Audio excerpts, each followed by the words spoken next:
사람을 헬라어로 안트로포스라고 합니다. 안트로포스는 하늘을 쳐다보고 사는 존재라는 뜻입니다. 하늘에 무엇이 있기 때문에 천지 만물을 창조하신 하나님이 계시기에 그 하나님이 하늘에만 계신 것이 아니라 온 우주에 계시고 지금 우리와 함께 하시고 여러분과 함께 하시는 것을 믿습니다. 온 우주 만물이 어떻게 존재하게 되었을까? 우주의 시작과 끝은 있을까? 우주의 끝이 있다고 하면 그 우주는 폐쇄된 공간일까? 여러분, 내 삶으로부터 시작하면 한없이 내가 위대해지고 내가 커지고 내가 바라보는 모든 것이 전부라고 생각할 수 있지만 우주적인 관점에서 나를 보고 우주적인 차원에서 우리가 사는 지구를 보면 작은 점 하나에 지나지 않는, 아니 점점점 지구로부터 더 멀어지면 지구는 암흑 속에 파묻혀버리고 마는 정말 존재감도 없는 그러한 행성일 뿐입니다. 그런데 하나님께서 수없이 많은 우주를 창조하시고 그 가운데에 생명을 불어넣으신 이 지구라는 땅에서, 그리고 저와 여러분들을 창조하시고 지켜보고 계신다고 생각하니까 여러분 얼마나 감사한지. 우주 만물에 대해서 자꾸 생각을 하다 보면 질문은 많이 생기는데 해답이 다 나오지 않습니다. 그래서 머리가 지끈지끈하다, 사는 것도 힘든데 뭐 그거 고민할 필요가 있냐, 그냥 묻어두고 살자. 그래서 우주에 대한 질문은 접어놓고 그렇게 먹고 그렇게 살고 그렇게 즐기다가 흙으로 돌아가면 전부인 인생이 결코 아닙니다. 이러한 우주에 대한 질문, 나라는 존재에 대한 질문을 머리 아프게 생각하지 아니하고 조금 더 이성적이고 논리적으로 합리적으로 과학적으로 한번 해결해 보려고 하는 것이 물리학, 천문학, 과학이죠. 과학을 통해서 인간의 기원이 어디에서 시작됐는지, 우주의 기원이 어디서 시작됐는지 지금도 열심히 연구를 합니다. 저는 물리학자가 아니기 때문에 자세히는 모르지만 일반적으로 우리가 배운 수준에서 말씀을 드리면 우주는 빅뱅 티어리, 그걸 번역하면 큰 터짐 이론, 큰 꽝 이론,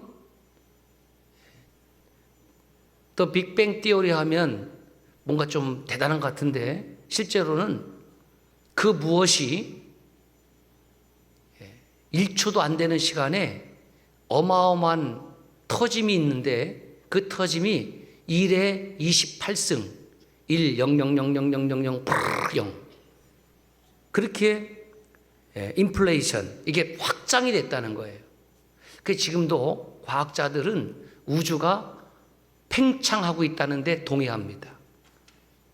그런데 왜 팽창하는지는 알지 못합니다. 그러면 무엇인가에서 빵 터졌는데 그 무엇인가는 도대체 누가 만들었을까? 이런 질문을 또 하게 됩니다. 여러분, 힉스 입자라고 있습니다. 힉스 입자. 여기서 조금 연식이 되신 분들은 아마 고등학교 때, 중학교 때 물리학이 있었지만 듣지 못했을 겁니다. 저도 고등학교 때 들어본 적이 없고 그때까지의 지식은 분자, 원자, 그 다음에 중성자, 전자, 요즘 양자, 영화에도 나오던데 그것까지도 몰랐어요. 그런데 쿼크, 그 다음에 이제 힉스 입자, 힉스. 그래서 God particle 이렇게 가거든요. 그래서 이 힉스 입자가 뭐냐면, 예를 들면 저와 여러분들은 지금 눈에 보이는 형체로 있잖아요. 그 우리 몸을 쪼개고 한번 계속 쪼개면은 결국은 아주 작은 입자로 구성이 되어 있는데, 이 힉스 입자가 없으면 우리는 질량을 가지지 못한다는 겁니다.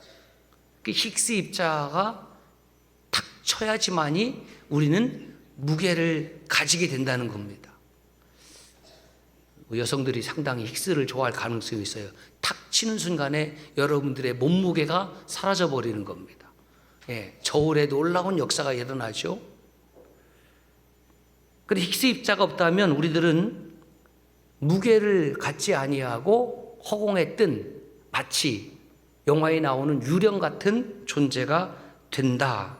결국 힉스 입자가 있을 때에 모든 만물은 질량, 무게를 갖는다라는 뜻입니다.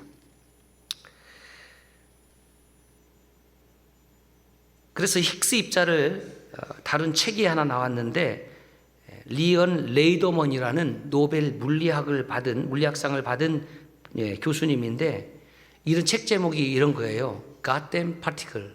그러니까 이 망할 놈의 입자, 이런 뜻입니다. Goddamn particle. 그 출판사에서 이 책을 출판하려고 제목을 딱 받아보니까 이 제목이 너무 험해요.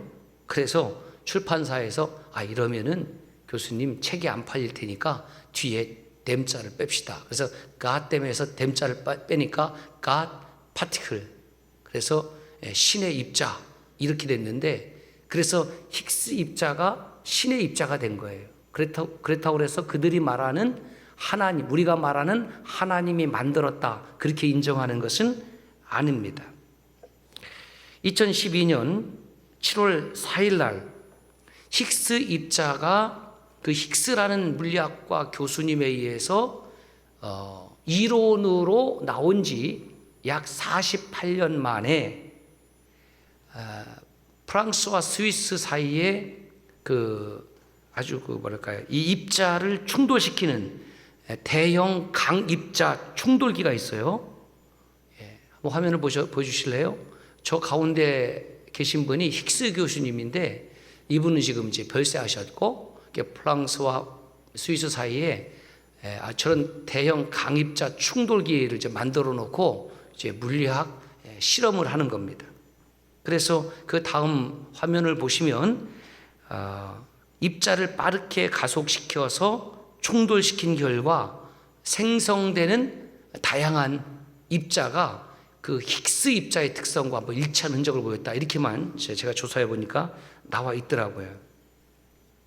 그래서 도대체 이 힉스 입자는 또 어디서 생성된 것인지, 우주를 구성하는 물질은 또 우리가 다 설명이 될 수가 없고, 등등의 문제가 많이 아직도 남아 있습니다. 더 자세한 것은 여러분들이 대학을 지나가시고 대학원에서 석사, 박사 물리학을 공부하시고 저에게 좀 가르쳐 주시면 감사하겠습니다. 아니면 좀 물어보시면 돼요. 제가 물리학 강의를 하려고 하는 것이 아니라 조금 책을 읽어보고 찾아보니까 물리학을 공부한 교수분들의 공통적인 이야기예요. 인간의 지성으로 우주 만물의 존재와 근원을 다 이해할 수 없다라는 겁니다. 그런데 과학은 그렇게 얘기하지만 성경은 아주 분명하게, 간단하게, 선명하게, 확실하게 우주의 근원에 대해서 기록하고 있습니다. 창세기 1장 1절 잘 아는 말씀입니까? 같이 읽을까요? 태초에 하나님이 천지를 창조하시니라. 태초에 하나님이 천지를 창조하시니라. 태초는 uncountable. 어떤 분은 태초 이전은 뭡니까? 라고 질문하는데, 이것은 uncountable. 셀 수 없는, 카운트가 안 돼요. 그러니까 그러한 질문 자체가 성립이 되지 않습니다.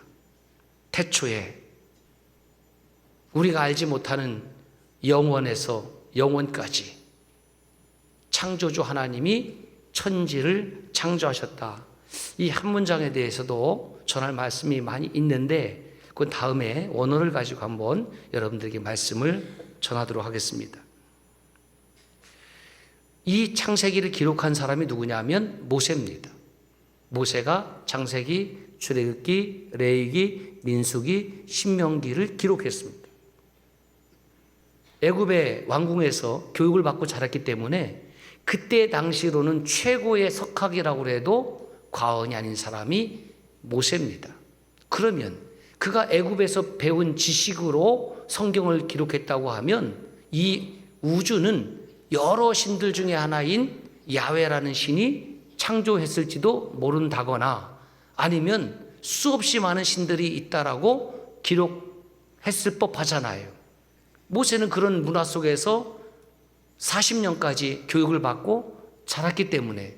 그런데 그 모세가 우리가 읽고 하나님의 말씀으로 사랑하는 성경의 첫 번째인 창세기, 그 서두를 태초에 하나님이 천지를 창조하시니라 이렇게 기록하고 있습니다.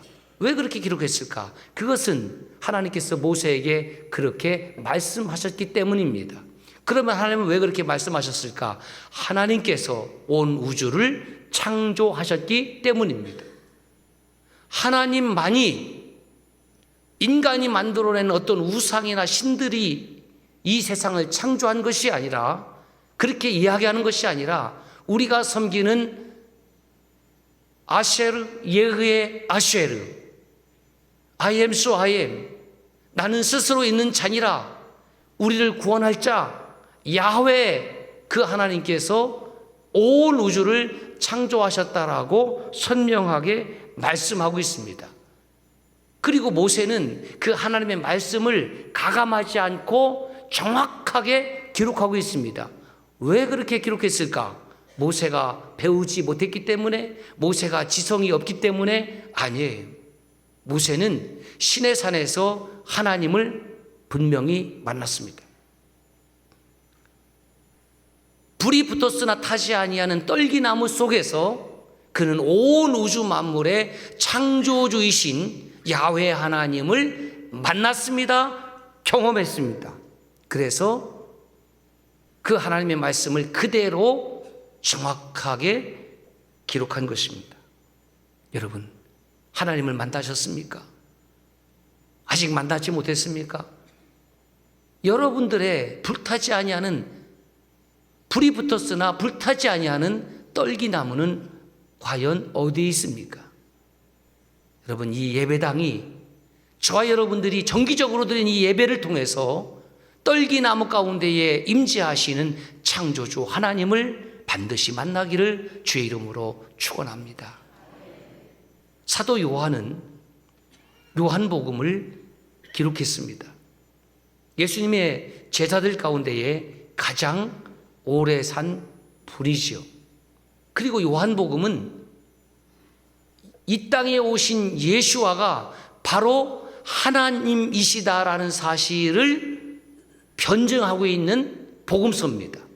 그래서 요한복음을 크리스톨로지, 기독론이라고 해요. 그 요한복음의 1장 1절부터 3절을 어떻게 기록하고 있냐면 이렇게 기록하고 있습니다. 시작. 태초에 말씀이 계시니라. 이 말씀이 하나님과 계셨으니 이 말씀은 곧 하나님이시라. 그가 태초에 하나님과 함께 계셨고 만물이 그로 말미암아 지은 바 되었으니 지은 것이 하나도 그가 없이는 된 것이 없느니라. 여러분, 말씀은 곧 예수 그리스도입니다. 그런데 그 예수 그리스도는 곧 바로 하나님이시다라는 사실을 요한이 기록하고 있으며, 모든 인간이 갖고 있는 도대체 우주가 어떻게 생겼을까에 대한 질문을 명확하게 기록하고 있다는 겁니다. 만물이 그로 말미암아 지은 바 되었다. 여러분, 안 믿어지십니까? 안 믿어지시는 분들을 위해서 옆 사람에게 그렇게 물어보세요. 당신이 만들었어? 누가 만들었어요? 저도 안 했어요. 길가에 돌아다니는 돌 하나조차도 우리는 만들어낼 능력이 없습니다. 지구상에서 어떤 예술가가 무엇을 창조해내도 그것은 이미 하나님께서 주신 어떠한 물질을 가지고 그가 창조적 사고와 작업을 통해서 예술품을 만들어내는 거지요. 우리 오케스트라가 있는데 바이올린 우리 조집사님 만들었어요? 그런데 키고 있잖아요. 우리 교회에 바이올린을 제작하는 분도 계세요. 예. 제작자가 있는 겁니다. 시계를 차고 계십니까? 여러분 시계를 어떻게 여러분 만들어서 차고 계신가요? 저절로 생겨났습니까? 유리가, 가죽이, 쇳덩이가 자기들끼리 막 부딪히고 그리고 오랜 시간을 거쳐서 정확하게 시계가 만들어졌나요? 온 우주가 내가 차고 있는 시계보다도 수천억 배 더 정교하게 만들어졌음에도 불구하고 우리는 만든 이에 대해서, 창조도에 대해서 사람들은 인정하지 않습니다. 요한 사도는 왜 예수님께서 이 온 우주 만물을 창조하신 하나님이시다라고 증언하고 있느냐?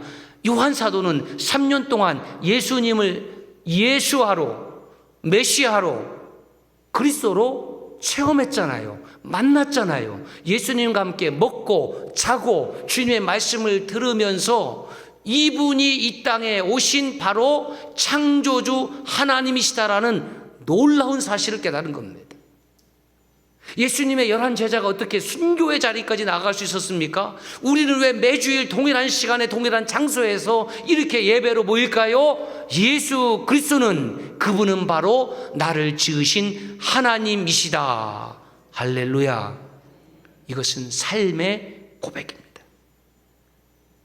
그래서 모세처럼, 사도 요한처럼 하나님을 만나면 하나님께서 천지 만물을 지으셨다라고 정확하게 기록하고 믿을 수가 있는 것입니다. 그러므로 기독교의 신앙은, 우리의 믿음이라는 것은 어디에서 시작되냐면 창세기 1장 1절에서 시작이 되고 요한복음 1장 1절부터 3절부터 이것이 믿어지면 믿음이 성장하고 성숙해서 열매를 맛보게 될 것입니다. 그런데 모세와 요한의 공통점이 있습니다. 모두 다 주님을 만났다라는 거죠. 구약에서 모세는 야훼 하나님을, 신약에서 사도 요한은 이 땅에 사람의 몸을 입고 오신 예수와를 만났는데, 두 사람 공이 온 우주 만물이 창조주 하나님으로부터 지음받았음을 기록하고 있다는 겁니다. 참 신기하잖아요. 요한 사도로부터 모세 어르신까지의 시간의 거리는 약 1500년, 1500년이라는 시간을 뛰어넘어서 모세도 사도 요한도 온 우주 만물은 하나님께서 창조하셨다.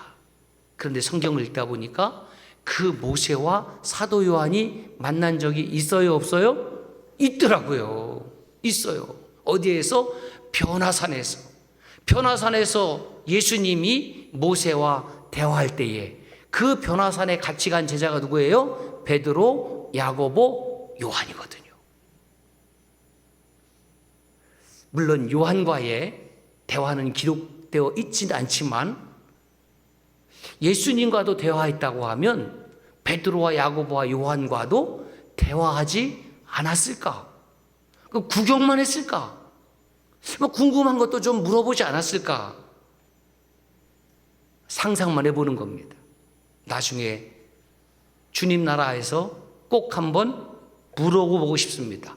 도대체 그때 무슨 일이 있었는지, 무슨 얘기를 속닥속닥 하셨는지. 분명한 사실은 저와 여러분들은 창조주가 아니라 피조물입니다. 그런데 우리는 이 땅에 태어나서 사람이면 누구나 한 번쯤은 내가 왜 태어났는지, 나라는 존재가 어떻게 존재하게 되었는지, 인생이 어디서 와서 어디로 가는지 라는 질문을 합니다.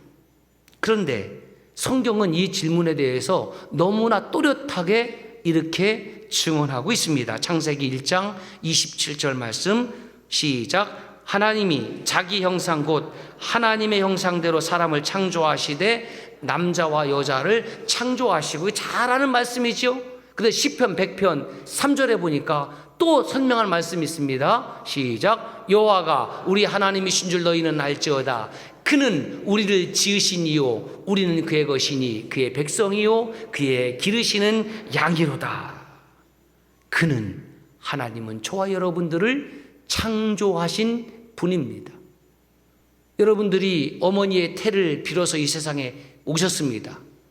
그 태에 있을 때에 어머니께서 스케치북에다가 눈은 쌍꺼풀을 지게 만들고 얼굴은 계란형으로 만들고 그렇게 디자인해서 출산하는 어머니가 있습니까? 아니면 여러분들이 어머니의 태 중에서 나는 이렇게 태어났으면 좋겠다. 예? 요즘 TV에 유행하는 아이돌처럼 누구누구 닮으면 좋겠다. 그런 사람이 있습니까? 없잖아요. 하나님께서 나를 모태에서 지으셨습니다. 이 간단한 말씀을 전하면 사람들은 에이, 들을 얘기가 없네. 뭐 우리가 동의하지 않아. 뭐 시시해. 여러분, 이 시대는요,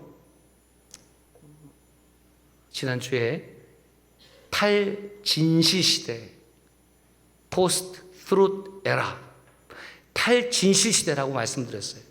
진실을 이야기해도 진실로 받아들이지 않는 것이 있고, 또 진실이 아닌 것을 또 진실로 받아들이는 왜곡이 있고, 그래서 너무너무 힘들어요.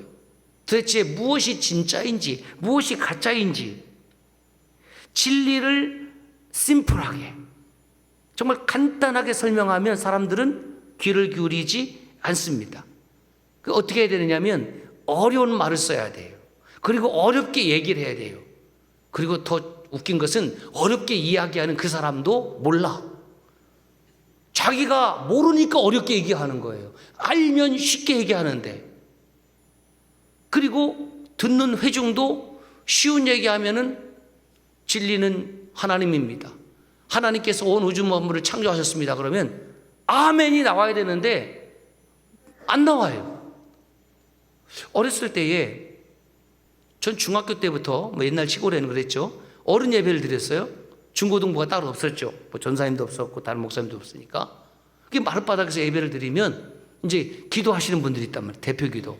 그럼 뭐라고 기도를 하시냐면은 거룩하시고 전지전능하시고 자비로우시고 무소부재하신 하나님. 도대체 무슨 말이야. 그런데 그 다음 주에 하는 분들 똑같이 전능하시고 자비로우시고 무소부재하신 거룩하신 하나님. 그래서 어린 제 마음에 하여튼 어른들은 기도한다면 그 옛날에는 그런 말이 없었지만 요즘 말로 표현하면 다 꼰대다. 왜 더 똑같은 얘기를 할까?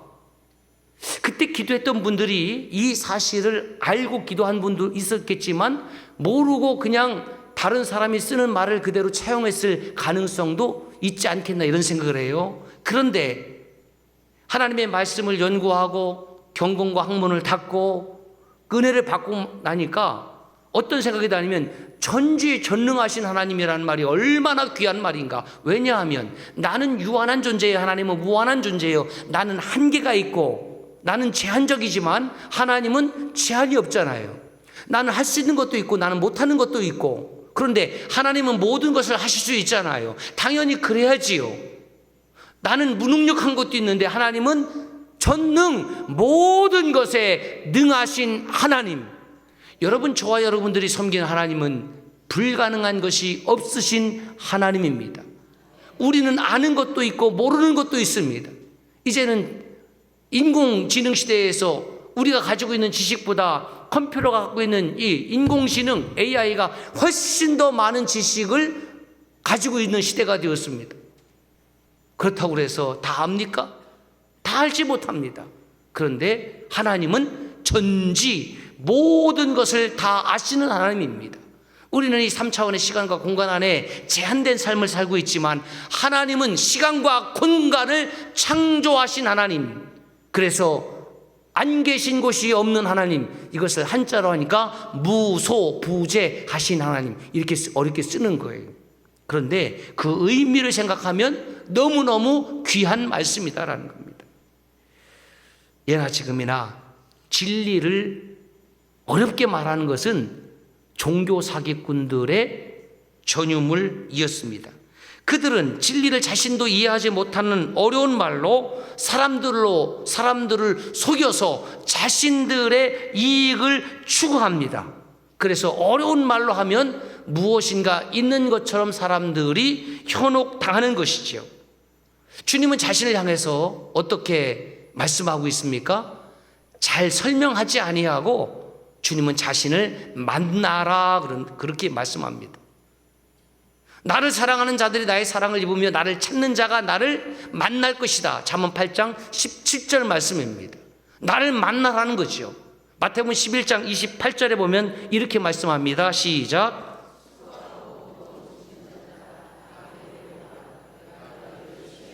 수고하고 무거운 모든 인생들이 주님께 오라는 거죠. 무슨 뜻입니까? 나를 만나라는 겁니다. 주님을 만난다, 주님을 경험한다, 주님을 체험하고 나면 아하, 내가 가지고 있는 아픔, 어려움, 힘듦, 인생의 모든 문제들을 창조주 하나님 앞에 내어놓게 된다는 거죠. 내어놓으면 주님께서 그 짐을 맡아지시고 우리에게는 한량없는 쉼을 주시는 하나님인 것을 말씀하고 있습니다. 그런데 오늘도 사탄은 교묘히 저와 여러분들을 속입니다. 진리를 만나지 못하게 하기 위하여 진리는 공부하는 것이다, 진리는 학습하는 것이다, 진리는 이해하는 것이다 라고 유도합니다. 여러분, 대학을 무슨 상아탑이라고 그래요? 진리의 상아탑. 진리의 상아탑. 상아탑이 무슨 뜻일까? 상아탑. 상아탑의 원조는 아가서 Song of Songs, 노래들의 노래, 찬양 중에 찬양인 이 아가서 7장 4절에 이렇게 기록되어 있습니다. 너의 목은 상아 망대 같구나. 그러니까 여인들의 목을 보면서 이 솔로몬이 그 목이 유난히 아름다웠던 여인이 있었던 것 같아요. 여러분 가운데에 나는 좀 얼굴도 좀 그렇고 몸매도 좀 그렇고 근데 나는 목은 좀 자신 있다. 내 목은 사슴목처럼 좀 길다. 내 목은 정말 백옥같이 그냥 아주 깨끗하고 피부도 하얗고 주름도 하나 없고 그런 목 있는 사람 손들어 보려고 여기서 보니까 없으니까 이제 지금 여름이 되니까 더워서는 하기 어렵고 또 더운데 하면은 좀 그러니까 가을 겨울 되면은 목에 주름 있는 분들은 뭘 해야 돼요? 센스 있게 스카프를 싹 하거든요. 그냥 저쪽 강남에 가서 좀 잡아 당기서 신는지.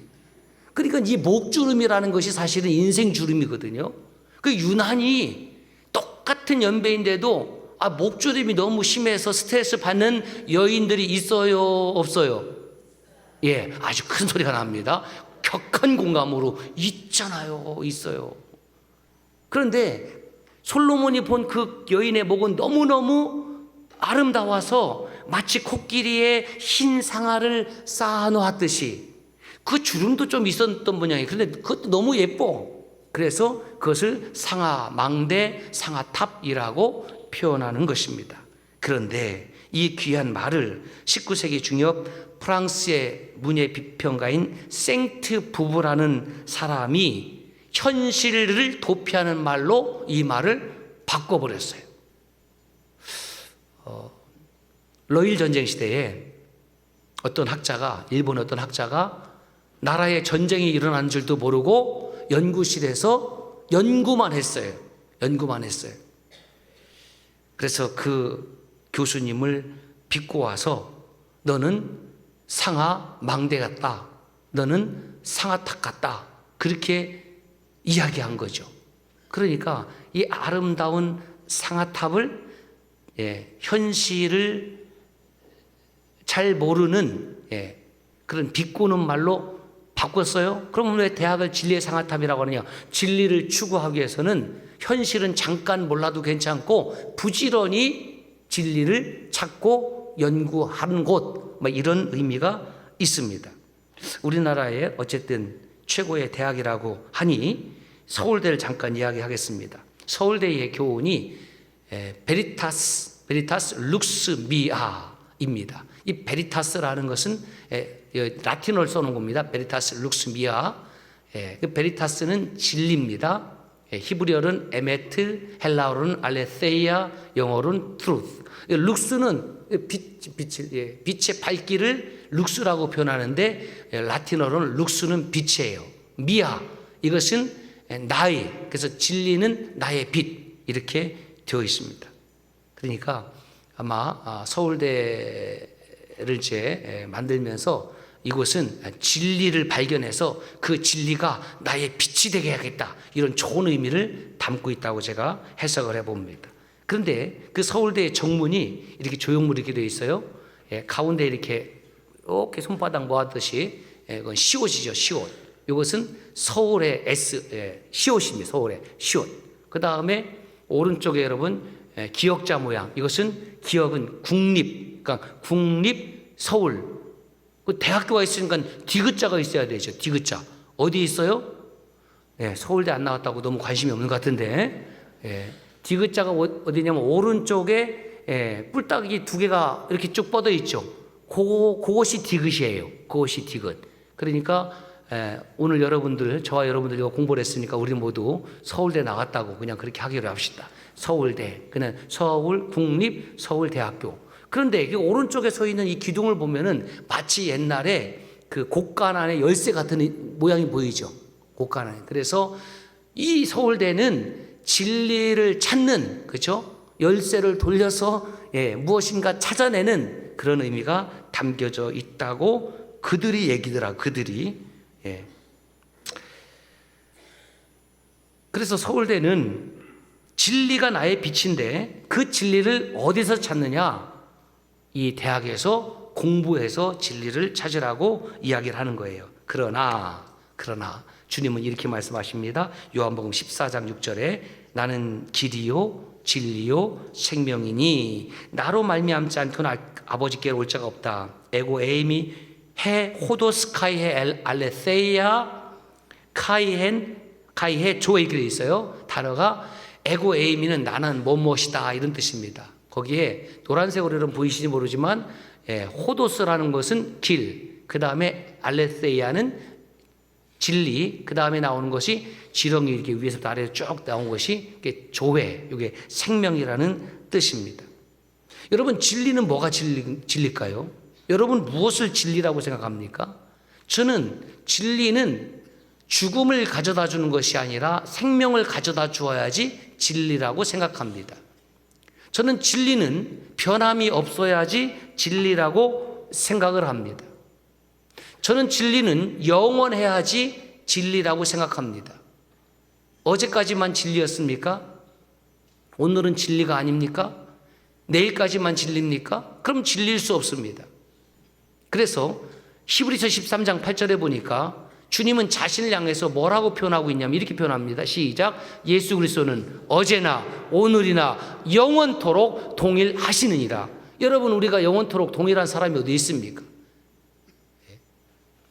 처음 가졌던 사랑도, 처음 믿었던 믿음도 시간이 지나면서 변질이 되고 변색이 되고 타락이 되는데 그게 인간의 한계인데, 하나님도 그렇게 변하면은 어떻게 우리가 하나님을 섬길 수 있겠습니까?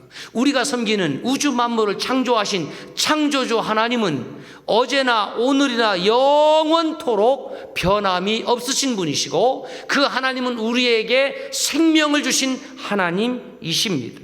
그러므로 진리를 알지니 진리가 너희를 자유케 한다라는 이 요한복음 8장 28절에 이 안다라는 말을 히브리어로는 야다, 헬라어로는 기노스코, 이것은 익스피리언스, 체험을 말하는 겁니다. 내가 그 사람 알고 있어. 근데 그 사람은 나를 몰라요. 아, 당신이 유명한 사람이기 때문에 당신에 대한 정보를 내가 좀 알고 있지. 이건 노예죠. I know about you. 나는 당신에 대해서 알고 있어요. 그러나 그 사람과 차를 한잔 마신 일이 없습니다. 밥을 함께 한 일이 없습니다. 대화를 나눈 일이 없습니다. 그것은 그 사람의 정보에 대해서 조금 객관적인 지식을 내가 알고 있는 것뿐입니다. 성경이 말하는 진리를 알지니, 예수 그리스도를 알지니, 하나님을 알지니, 이 안다라는 것은 하나님을 만남 말하는 거예요. 모세처럼, 사도 요한처럼, 그리고 저와 여러분들도 그렇게 하나님을 만나는 이 만남의 장소가 가도시 청주 소남교회가 되기를 주의 이름으로 축원합니다. 마르다와 마리아는 죽음을 맞이했습니다. 오라버니의 죽음입니다. 여러분, 이루 말할 수 없는 슬픔입니다. 그때 주님께서 그 소식을 듣고 가셨습니다. 그리고 그 죽음 앞에서 나는 부활이요 생명이 나를 믿는 자는 죽어도 살겠고 무릇 살아서 나를 믿는 자는 영원히 죽지 아니하리니 이것을 믿느냐라고 물으시니까 마르다가 대답하잖아요. 주여 그러하이다. 주는 그리스도시요 세상에 오신 하나님의 아들이신 줄 내가 믿나이다. 여러분, 이 아름다운 고백을 보세요. 그랬더니 주님께서 뭐라고 이전에 말씀하셨냐면 내 오라비가 다시 살아나리라. 이 말씀이 있었기 때문에 마르다는 이 주님의 말씀에 대해서 응답하고 있는 거예요. 그때까지만 해도 그래요, 마지막 날에 다시 살아날 겁니다. 주님의 의도는 그것이 아니었습니다. 주님은 그 부활 신앙을 기본적으로 가지고 있는 마르다와 마리아를 데리고 오라버니가 장사 지낸 무덤으로 가셔서 나사로야 나오너라 라고 선포하신 겁니다. 여러분, 이건 아무나 할 수 있는 일이 아니지요. 좀 거친 표현으로 객기로 할 수 있는 일이 아니고 그것은 생명의 주권자 되신 예수와만 하실 수 있는 일이죠. 어느 누가 무덤 안에 있는 그 부패한 시체를 향하여 나오라고 명령할 수 있다는 말입니까? 그리고 나사로는 무덤을 헤치고 나왔습니다. 놀랍죠? 기적이지요? 여러분, 앞서 말씀드렸습니다. 온 우주 만물을 말씀으로 창조하신 이가 여러분 죽은 자를 다시 살리는 것이 무슨 문제가 되겠습니까? 우리 하나님이라면 마땅히 그러하셔야죠. 그러면 주님은 왜 수없이 많은 죽음 가운데에 이 마르다와 마리아를 택해서 가셨을까?